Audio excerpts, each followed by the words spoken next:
Hello, welcome to my vlog. Dahil kainitan na, samahan nyo naman akong gumawa ngayon ng old-fashioned vanilla frozen custard. Ang kagandahan dito sa ating gagawin, hindi na po natin kailangan ng ice cream maker. It requires a few tricks lang. Madali lang itong gawin. Siyempre, ituturo ko rin sa inyo ang mga technique kung paano maging rich, smooth, and creamy, and how to prevent crystallization sa ating final product.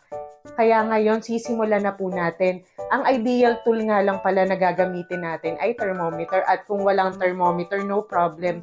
Timer na lang po sa ating mga cellphone ang gamitin natin. Kaya, simulan na natin.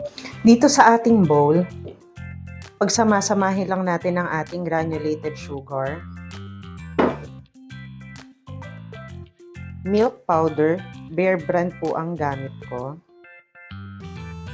Makakadagdag yan sa richness ng ating product.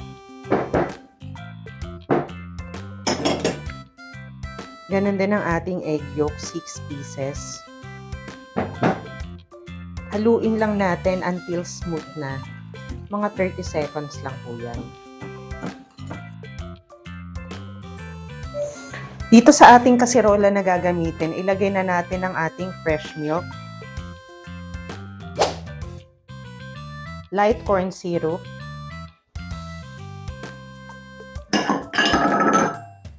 at ang ating all-purpose cream. Lagyan na rin natin ng 1/8 teaspoon ng sea salt or iodized salt. Okay, itong ating cream mixture, buhayin na natin ng apoy. Medium to high heat hanggang sa yung kanyang temperature ay mag-register na steadily sa 175 degrees. Halo lang tayo ng halo. Okay, hihinaan ko na kasi may steam na siya. Check natin madalas ang temperature. Kung wala naman po ay pwede na ang timer sa inyong cellphone. Mga 5 minutes po. Ngayon, 175 degrees na. Then, yung kalahati nitong mixture, eto, ilalagay natin dito sa ating egg mixture. Ite-temper natin para hindi mabigla ang ating egg yolks. Ma-prevent natin ang buo-buo o yung pagka-scramble ng ating egg yolks. Haluin lang natin ng konting segundo.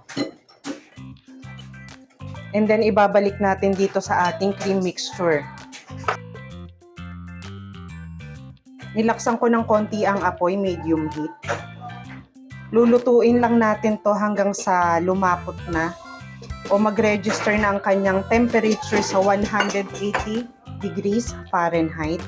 Yan ay mga 6 minutes po. Halo lang ng halo. Okay, 180 na. So, patayin natin ang apoy. Halo pa rin ang halo. Kapag na-remove na natin sa apoy, agad-agad, sasalain na natin yan para maging smooth ang ating mixture.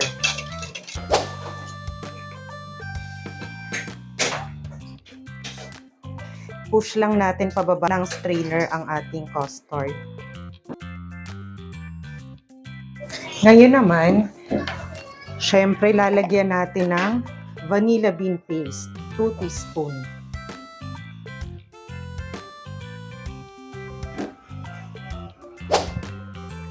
Haluin lang natin.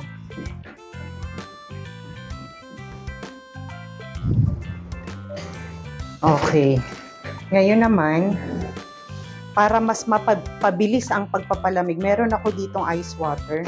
Ilagay natin sa gitna. Palalamigin natin yan dyan hanggang sa mag-register na ng 40 degrees ang kanyang temperature. Kung ayaw nyo po niyan, pwede nyo pong ilagay na lamang sa chiller. Kung walang thermometer, yan po ay mga 2 oras. Babalikan natin yan at hahalu-haluin ko po occasionally. Sobrang lamig na nito. Okay, 40 degrees na. Ngayon, ilipat natin sa ating mixing bowl at bibigyan natin ng hangin yan.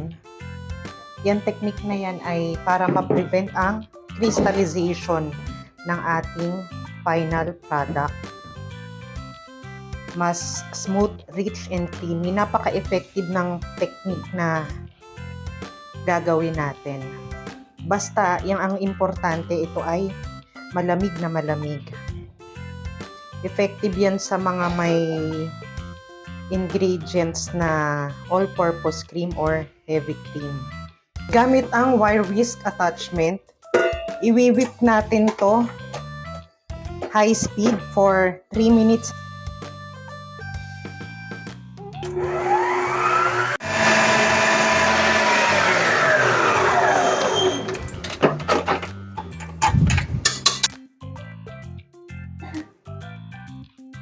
Ngayon naman ilagay natin sa container na gusto natin.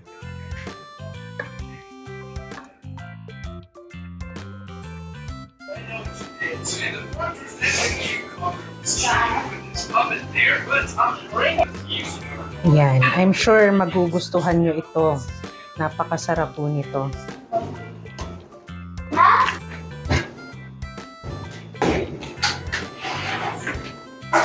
Okay, ngayon ilalagay na natin sa freezer hanggang sa maging firm siya, at least 6 hours.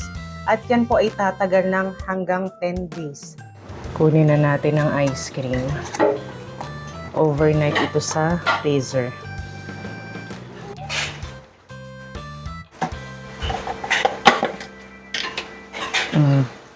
Kita nyo naman wala siyang crystals. Para kayong bumili ng ice cream sa Selecta. Scoop natin para makita nyo.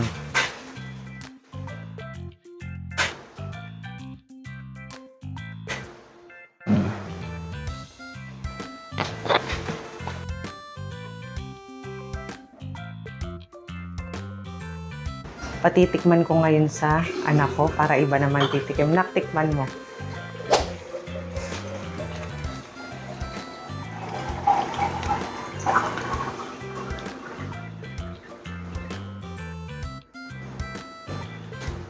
It's soft and creamy. Bakit? Huwag kang mahiya. Sabihin mo, pabilis. Masarap ba? Opo. Rate mo nga hanggang 10. 10.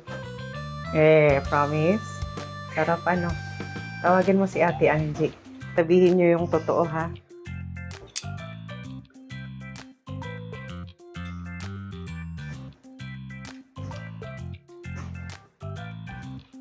Sarap po. Masarap. Anong lasa? May konting tamis, tsaka lasang vanilla. Oo nga. Vanilla nga yan. Yema. Nalalasahan yung Hindi siya yema. masyadong matamis. Tama lang. Saktong-sakto lang. yung Hindi lasa. naman nakakaumay. Ay, yung texture niya, tingnan nyo. Walang buo-buong yelo. Ano? Wala po. Okay. O, sige, may pruweba na ako. Thank you.